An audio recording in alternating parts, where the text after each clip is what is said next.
Nuguse, who just clocked the, I think, 4th sub 348 of his career indoors at BU, took a shot at the world record, came out just short. Walk us through both, the plan heading into this race and then also the race itself. Yeah, I mean, the plan of the race was, pretty simple. Just get on the lights, get behind Mario, and just, follow through and just, give it a little more bite at the end of the race. I kind of thought the lights were broken for a while. I was like, where are they? Like, I'm so confused. And then, they kind of come up like halfway through the race. I'm like, oh, we've just been like pounding it, I guess. But like in the race, it did feel a little fast, but it's a little hard to tell. I feel like with BU, and it's weird start line, finish line deal. But I still felt like at the end of the day, I really just wanted to come out here, give my best shot, and see what happens. And so I did that, and came short, but still good day overall. When did you make the decision to give it one more go? This is kind of recent. It was, I think we were both like, after Jakob broke it, I was more like, it is what it is, and that's it. But I think Dathan, he said, I want you to do one more race, and he kind of gave me a choice between like the mile or the 3K, so kind of let me decide, which I wanted to go for more, and I felt a little more excited about just going for the mile again than just going for a random 3K that I don't really need as much. But yeah, that was like only like a week or two, or a week and a half or something like that. Yeah. Now that obviously Jakob is calling you out in his Instagram caption and everything. Do you feel like there's a friendly rivalry, a not so friendly rivalry? Like, how do you sort of conceptualize your kind of back and forth? Yeah, I think it felt pretty friendly. I think to me, I think he enjoys the rivalry a little bit, and I'm just a pretty generally friendly kind of guy, and I'll play along and just I know it's all in good fun and whatnot, and at the end of the day, we still respect each other to a certain degree, so that's what really matters. And I'm all about doing the rivalry thing, but it's not like crazy. So yeah, it's fun. Are you hoping they can lock him in for one of these Grand Slam meets? I'm sure they will. I mean, at least maybe like for one of the 3K, 5Ks or something. But it's we'll see. Coming over to America to race isn't always the most fun, easy thing. I know when I go to Europe to race, I need like a lot of days before I'm feeling good. So we'll see. But I'd love to have one of them. Yeah.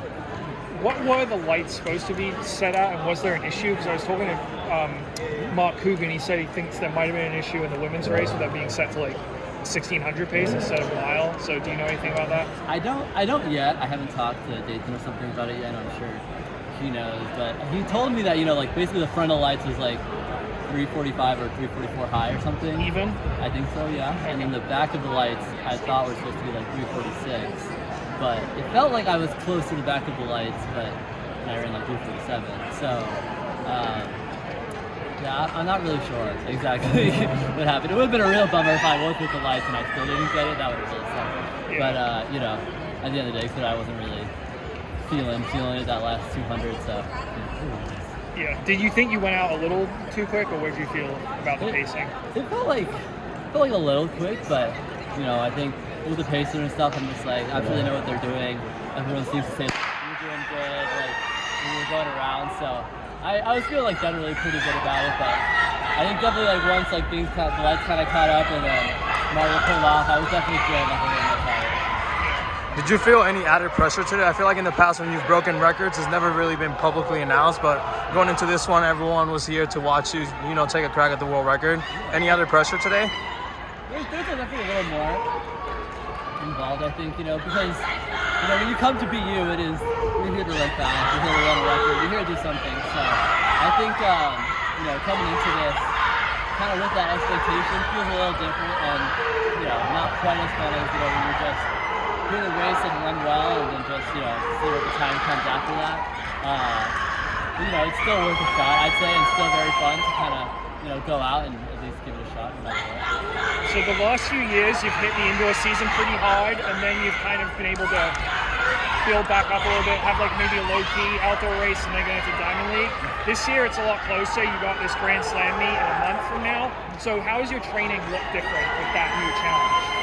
Yeah, we haven't looked that far ahead, or at least I haven't looked that far ahead with my training.